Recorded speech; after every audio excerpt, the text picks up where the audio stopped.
Hello students, how are you all? I hope you all are fine. So today we are going to start a new topic, that is multimeter.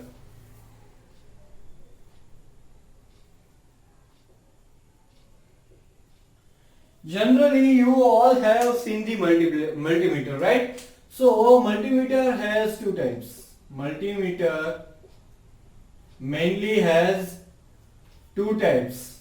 First one is analog type multimeter, second one is digital type multimeter. Now what multimeter actually does, multimeter क्या શું કરી શકે છે એની વાત કરીએ તો multimeter can measure voltage either in AC or DC. Then it can measure the current AC or DC and can measure the resistance. अब resistance में AC DC नो होय હવે બરાબર તો રેઝિસ્ટન્સ આટલી મેઝરમેન્ટ કરી શકે છે અને multimeter is also called as VOM meter, right? So what is the VOM? તો VOM એટલે voltage ohm meter, voltage ohm meter એટલે કે મલ્ટીમીટર નું બીજું નામ છે VOM એટલે કે વોલ્ટેજ ઓહમ મીટર. તો generally multimeter is a multi-purpose instrument which is used in generally industries, even it can be used as a household. ઘરે આપણે કેટલા વોલ્ટેજ આવે છે એ ચેક કરવું હોય તો પણ મલ્ટીમીટર નો યુઝ થાય. કોઈ સર્કિટ મલ્ટીમીટર જનરલી તમને મેં હમણાં લાસ્ટ લેક્ચરમાં દેખાડેલું હતું કે આ આપણું ડિજિટલ મલ્ટીમીટર છે, રાઈટ? સો આ ડિજિટલ મલ્ટીમીટર થઈ ગયું. તો ડિજિટલ મલ્ટીમીટર નું સેકન્ડ નામ DMM છે, right? Digital multimeter. Now analogue multimeter ની હવે જો આપણે વાત કરીએ તો analogue multimeter has a pointer which deflects based on the measurement,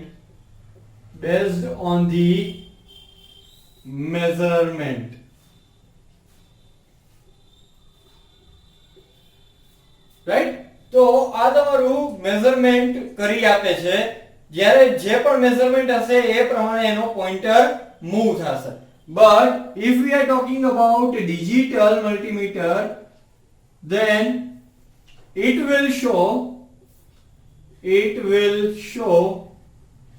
the readings on the screen.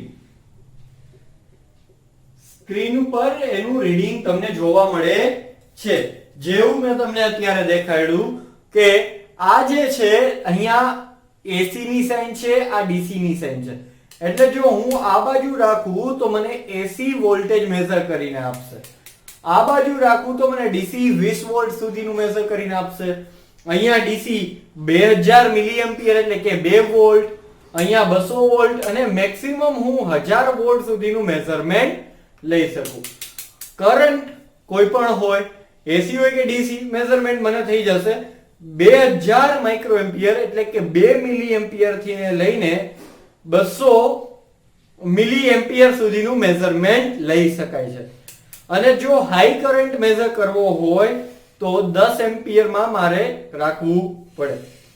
બાકી અહીંયાથી તમે જો મેઝરમેન્ટ આ બાજુ રાખો તો અહીંયા તમને રેઝિસ્ટન્સ મેઝર કરીને આપે છે. એટલે કે in short this type of multimeters measures voltage, current and resistance, right?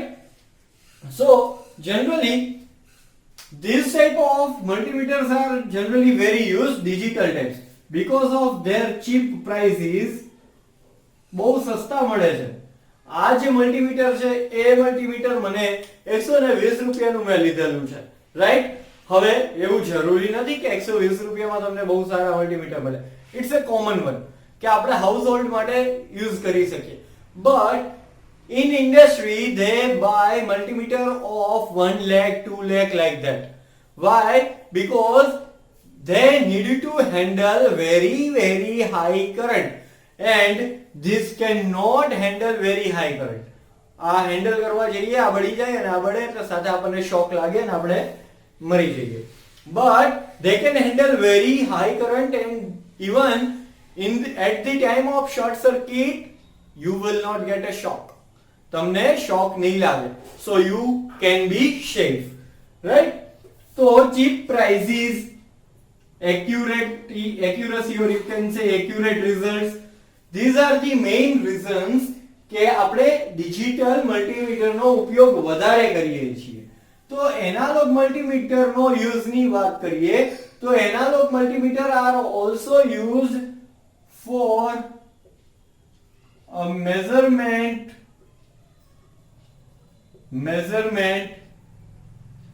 which is changes continuously. જે કન્ટિન્યુઅસલી ચેન્જ થતા હોય એવા મેઝરમેન્ટ લેવા હોય તો એનાલોગ લઈ શકાય છે, રાઈટ? તો અહીંયા કોઈને કઈ વાંધો હોવો જોઈએ નહીં, બહુ ઈઝી વસ્તુ છે. મેં તમને એક વસ્તુ કીધી હતી કે ધીસ ટેપ, યસ. હવે અહીંયા તમને મે બી એક ડાયોડ જેવો સિમ્બોલ દેખાતો હશે, જો, બરાબર? હવે આ ડાયોડ જેવો જે સિમ્બોલ છે એ શેના માટે છે? It is for fault finding. શેના માટે છે? It is for fault finding. તો આ શેના માટે? માની લો કે you have one wire. હવે આ વાયર ચાલુ છે કે બંધ, if you want to find that, then just connect two leads of that wire with this multimeter. If you get a sound of beep, then it is correct one. There is no problem in that wire. So it is showing continuity of that wire, right? So by using this type of functions of this multiplier, you can find the fault, right? So nowadays I told you कि digital multimeter નો use વધારે છે કેમ કે સસ્તામાં મળી જાય છે, એની accuracy પણ ખૂબ જ વધારે પડતી હોવાને કારણે, as well as you can measure on the wide range. You can measure on wide range. मतलब લાંબા રેન્જ ઉપર જો આપણે મેઝરમેન્ટ લેવા હોય then it is fine. આપણે લઈ શકીએ, રાઈટ?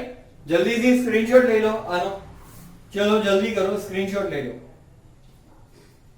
ઓકે, આઈ હોપ તમે લોકોએ સ્ક્રીનશોટ લઈ લીધો હશે. ચલો હવે આગળ જોઈએ.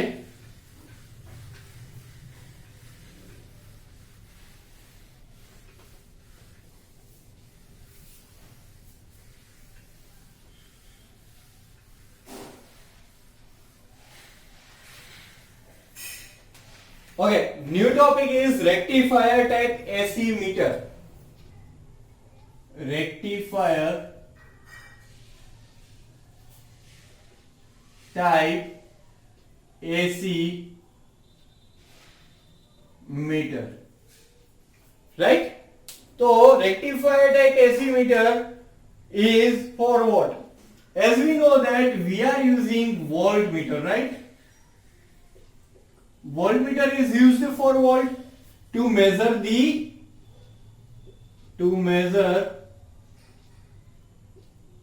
voltage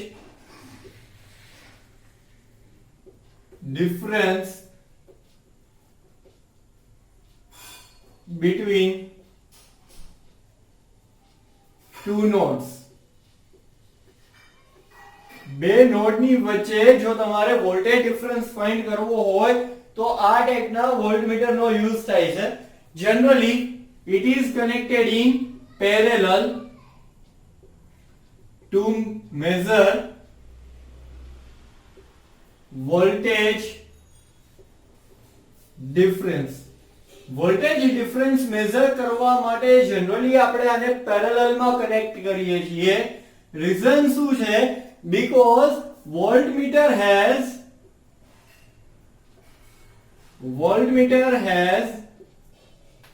high input resistance. High input resistance. So when you connect in parallel, when you connect it in parallel, so there will be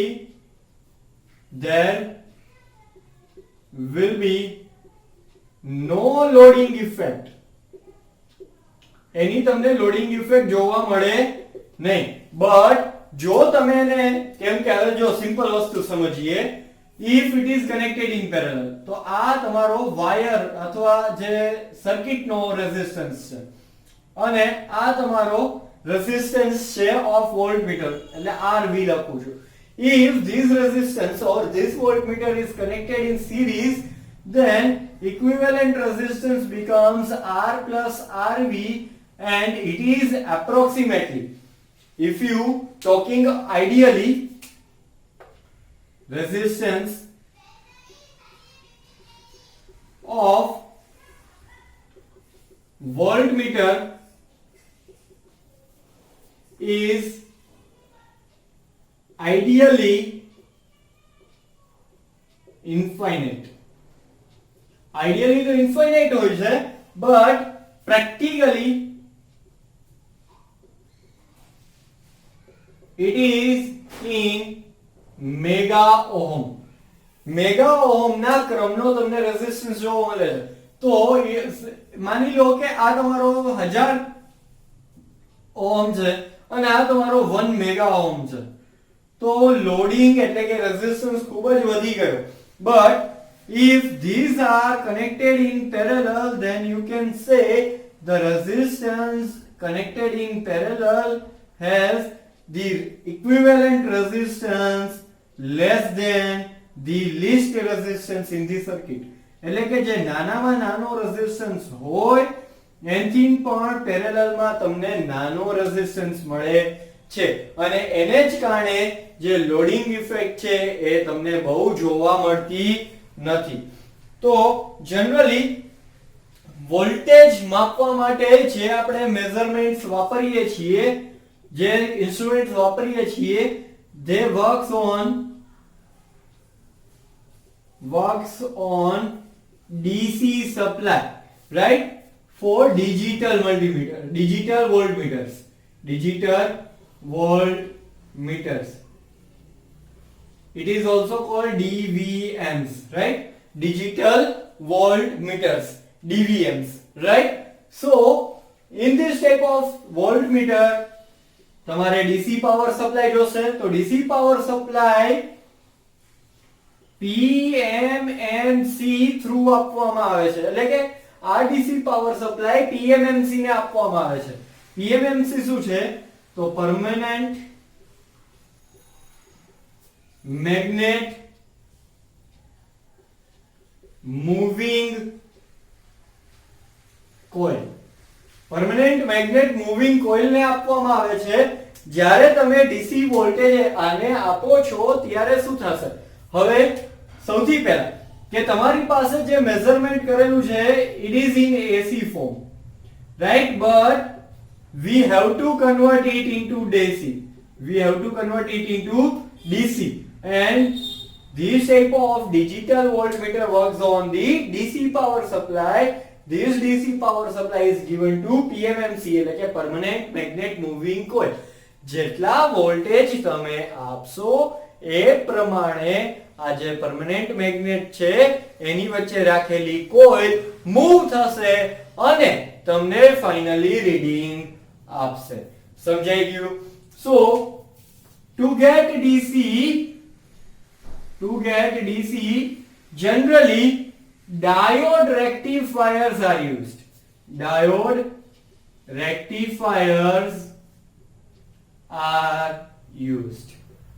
સમજાય છે? એટલે કે આ જે રેક્ટિફાયર ટાઇપ AC મીટર્સ છે, જનરલી વોલ્ટમીટર્સ, એ વોલ્ટમીટર્સ વોલ્ટેજના ડિફરન્સ મેઝર કરે, પેરેલલમાં કનેક્ટ હોય. પેરેલલમાં શું કામ ને કનેક્ટ કરીએ? લોડિંગ ઇફેક્ટ નો આવે એટલે. અહીંયા લખી દઉં છું, to get less loading effect, right? આ વોલ્ટમીટર ને હાઈ ઇનપુટ રેઝિસ્ટન્સ હોય છે જ્યારે આપણે એને કરીએ ઓકે અહીં અમે લખી જ દીધેલું છે resistance of voltmeter is ideally infinite but practically mega ohm. હવે જો આપણે સિરીઝમાં કનેક્ટ કરીએ તો લોડિંગ ઇફેક્ટ વધી જાય એટલે પેરેલલમાં કનેક્ટ કરીએ. પેરેલલમાં કનેક્ટ કરીએ ત્યારે નાનામાં નાના રેઝિસ્ટન્સ કરતા પણ તમને નાનો રેઝિસ્ટન્સ પ્રોવાઈડ કરે છે. હવે જનરલી આપણે જે પણ મેઝર કરવાના હોય એ એસી વોલ્ટેજ હોય બટ આપણે જ્યારે ડિજિટલ વોલ્ટમીટર વાપરીએ ત્યારે ડીસી વોલ્ટેજની જરૂર પડે તો એસી માંથી ડીસી માં કન્વર્ટ કરવું પડે. ડીસી માં કન્વર્ટ થઈ ગયા પછી આપણે એને પીએમએમસી ને આપીએ. પીએમએમસી એટલે પરમેનન્ટ મેગ્નેટ મૂવિંગ કોઇલ. હવે આ ડીસી માં કોના થ્રુ કન્વર્ટ કરીએ તો કે diode rectifier through we are converting AC to DC. જલ્દીથી આનો સ્ક્રીનશોટ લઈ લો. ચલો જલ્દી કરો, આનો તમારે સ્ક્રીનશોટ લેવાનો છે. સ્ક્રીનશોટ લઈ લો. ઓકે આઈ હોપ તમે લોકોએ સ્ક્રીનશોટ લઈ લીધેલો છે. તો હું ઇરેઝ કરું છું.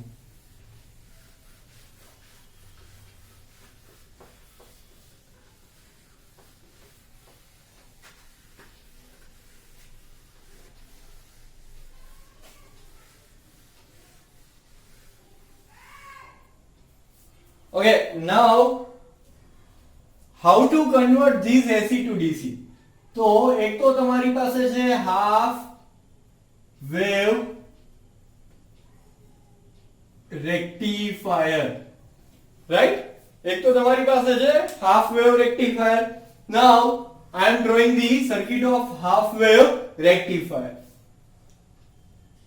This is AC power supply, right? Connected one diode over here. This is load or you can say PMMC, right? And here current is flowing like this. Okay, now for now I am just not showing the direction of current. Here it is PMMC. This one is diode D1, right? Now first let's understand the working of this circuit. તો AC power supply એટલે કે current directly આવી રીતના flow થતો હોય. Here I am writing omega t.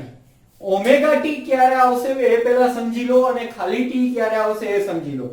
When you have frequency at that time you have to write omega t. So whenever you are showing AC supply that time you have to show omega t. For DC power supply there is only t કેમ કે એને કોઈ પણ જાતની frequency હોતી નથી. So now in this part of this power supply suppose this one is positive and this one is negative એટલે કે કરંટ નો ફ્લો પોઝિટિવ ટુ નેગેટિવ તમને જોવા મળશે, right? This time okay, this diode is in forward bias for now અને એને જ કારણે તમને જેવો પણ તમે સપ્લાય આપેલો છે અહીંયા હું ટી લખું છું કેમ કે ડીસી માં કન્વર્ટ થઈ જાય છે એટલે. તો જેવો પણ તમે સપ્લાય આપેલો છે એવો તમને આઉટપુટમાં વોલ્ટેજ મળશે. This is V in, this is V out એટલે કે આઉટપુટ વોલ્ટેજ અને આ input voltage. This one is input, we are getting output from here, right? Okay, now for the second half this one, right? This one will be positive, this one will be negative. Current will flow like this. Current હંમેશા plus to minus હોય. This diode becomes reverse bias. Reverse bias માં diode operate થાય નહીં. So there will be no current flow. Current no flow નહીં થાય. ફરીથી આ positive બનશે, આ નેગેટિવ. કરંટ નો ફ્લો આ ડાયરેક્શન માં હશે, રાઈટ? સો ફરીથી પાછો જેવો સપ્લાય હશે એવો જ કરંટ નો ફ્લો તમને જોવા મળશે. So this one is the your output, right? So when we use diode at that time current flow is unidirectional. એટલે કે શું? તો જ્યારે પહેલાની વાત કરીએ તો પહેલા જો ડાયોડ ન હોત, then this current can flow in this direction, even in this direction too. But by putting a diode in this circuit, what the direction of current becomes unidirectional and current cannot flow in the both of the direction, right? સમજમાં આવી ગયું છે? Now what this PMMC do? Okay, I am writing over here. PMMC coil gets deflection based on the average voltage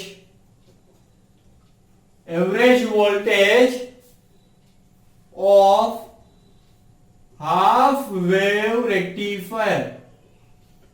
એટલે કે જે તમારું half wave rectifier છે એના બેઝ ઉપર તમને એવરેજ વોલ્ટેજ મેઝર કરીને આપશે. So first thing, what is the average voltage? Okay, average voltage માટે સૌથી પહેલા ફોર્મ્યુલા આવું છે 1/t 0 to t. હવે અહીંયા તમારા input voltage Vm sin omega t છે. સો V એવરેજ શોધવા માટે 1/t 0 to t V in d omega t. 1/t એટલે શું? તો કે એક આખી ફૂલ સાયકલ તમારે લેવાની. એટલે કે 0 પાઈ 2 પાઈ 3 પાઈ. તો આખી સાયકલ 0 થી લઈને 2 પાઈ સુધી. તો અહીંયા પણ 0 પાઈ 2 પાઈ 3 પાઈ. રેડી? તો ફૂલ સાયકલ એટલે કે 0 થી 2 પાઈ. ઇન્ટિગ્રેશન 0 થી 2 પાઈ V in એટલે Vm sin omega t. So it is Vm sin omega t d omega t. Now Vm is a constant. તો બહાર કાઢી લો Vm upon 2 pi. હવે અહીંયા આપણી પાસે આઉટપુટના બે કટકા થાય છે. જો 0 થી પાઈ, પાઈ થી 2 પાઈ. તો હું અહીંયા પણ બે કટકા લખું 0 થી પાઈ Vm sin omega t d omega t plus pi થી 2 પાઈ. સોરી, Vm તો ઓલરેડી આગળ આવી જ ગયું છે ને, તો અહીંયા ખાલી sin omega t આવશે. sin omega t d omega t plus pi to 2 pi sin omega t d omega t. Right? Now from the output you can see તમને ખાલી આઉટપુટ 0 થી પાઈ માં મળે છે, પાઈ થી 2 પાઈ માં તમને આઉટપુટ મળતું નથી. So here I am writing Vm upon 2 pi.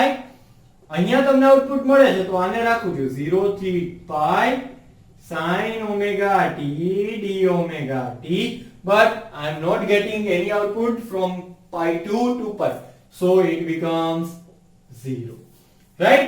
Now Vm upon 2 pi, okay, integration of sin omega t is equals to cos omega t. Right? sin નું તમારું શું બનશે? cos omega t તમારું minus cos omega t તમારું integration બનશે અહીંયા 0 થી pi. Right?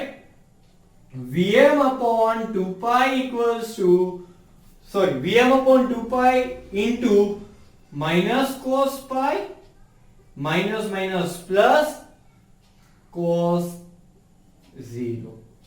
Right? So તમારો ફાઇનલ આન્સર શું બનશે? જો અને મને કહો. સો cos pi કેટલું થશે? -1. -1 ને -1 એટલે +1. તો Vm upon 2 pi +1 cos 0 +1 equals to Vm upon pi. કેમ કે અહીંયા 2 બન્યા, 2 કેન્સલ આઉટ થશે. So average voltage of this half wave rectifier is Vm upon pi. ખબર પડી ગઈ? So if હું ઇનપુટ તરીકે 10 વોલ્ટ આપું છું અથવા હું એવું કહું કે હું મેક્સિમમ વોલ્ટેજ 10 વોલ્ટ આપું છું તો મને આઉટપુટમાં કેટલા વોલ્ટેજ મળશે? તો આઉટપુટમાં જે મને એવરેજ વોલ્ટેજ મળે એ 10 ના છેદમાં પાઈ 10 upon pi વોલ્ટેજ મને આઉટપુટમાં મળશે. ખબર પડી ગઈ બધાયને? કોઈને કઈ ડાઉટ નહીં ને? ઓકે, સારું, ચલો આજનો લેક્ચર આપણે અહીંયા સુધી રાખીએ. નેક્સ્ટ લેક્ચરમાં આપણે ફૂલ વેવ રેક્ટિફાયર જોશું. જો અત્યારે જ બંને વસ્તુ જોશું તો કન્ફ્યુઝન થોડુંક વધી જશે. So I am just over my lecture over here. Thank you so much and have a nice day.